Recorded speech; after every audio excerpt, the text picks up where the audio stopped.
BJP दलर कहीं कोटी मिसबेनी बीजेपी दल रे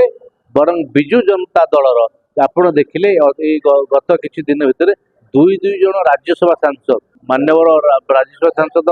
ममता महांत एवं आउ जने राज्यसभा सांसद सुजित कुमार ये दुई दुई जन दल छाड़िले और राज्यसभा पद छाड़िले एवं तापरे भारतीय जनता पार्टी राज्यसभा प्रार्थी भाव में ममता महांत जीति गले आउरी अनेक क्यूरे अछंती आउरी अनेक बिजु जनता दल नेता क्यूरे अछंती से कथा से तो माने उलटा बरं कहउचंती देवाशीष सामंतराय सामंतराय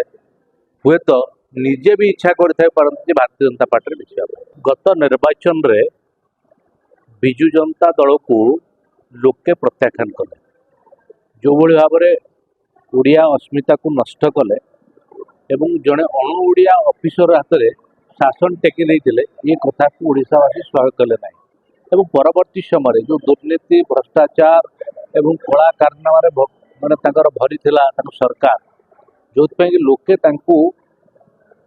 विताड़ित कर परवर्ती समय दलर थिबा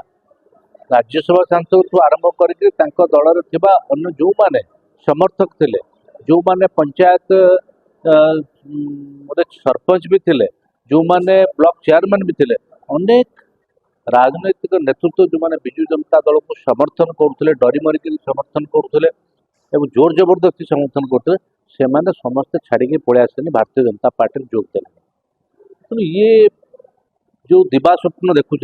मु तो हूँ कोट ना कोट सी भी बाट खोजते भारतीय जनता पार्टी के आसवाई ये माने मु भावुँ सहीटा पारे कारण सी दिबा स्वप्न देखुचे कांग्रेस सहित मिसिक सरकार करेंगे ये कथा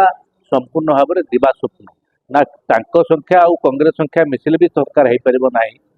एवं अन्य पक्षरे दलरू अनेक नेतृत्व दरखास्त देके अपेक्षा कर भारतीय जनता पार्टी जोग देवाई कारण मोदी भारत विकास एवं ओडिशा विकास सामिल होगापाई समस्त जिते ओडिशावासी चाहते से कहीं भी बात पड़े ना समस्ते चाहते आज जो भाव में सदस्यता कथा हो आज जो भाव 100 दिन मोहन माझी नेतृत्व में भारतीय जनता पार्टी सरकार सफलता हासिल कर कार्य करुच्ची गत सरकार जो बिजु जनता दल सरकार पूर्वर केवल विज्ञापन और घोषणा सर्वस्व सरकार था दुर्नीति भ्रष्टाचार करुले पीसी कारबार बढ़ी जाइए एबे किंतु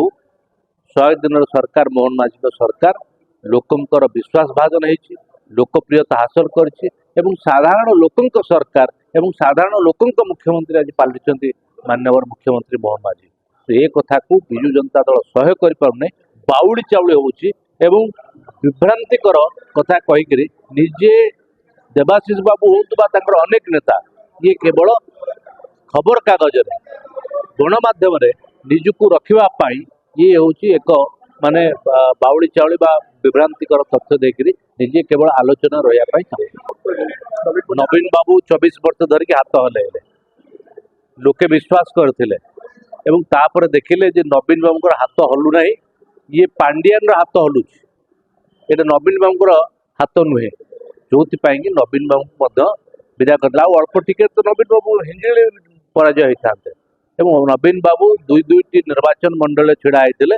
गोटे निर्वाचन मंडल पराजय वरण कले आउ गोटे निर्वाचन गोटे न्यारोली जितिले यू स्पष्ट हो जाए नवीन बाबू को चाहती ना बिजु जनता दल को चाहती क्या चाहती ना ओडिशावासी भारतीय जनता पार्टी को चाहती जन साधारण लोक साधारण परिवार जाइथिबा जने आदिवासी परिवार जाइथिबा मोहन माझी प्रति ओडिशावासी भरोसा विश्वास बढ़ी 100 दिन सफलता कहूँ।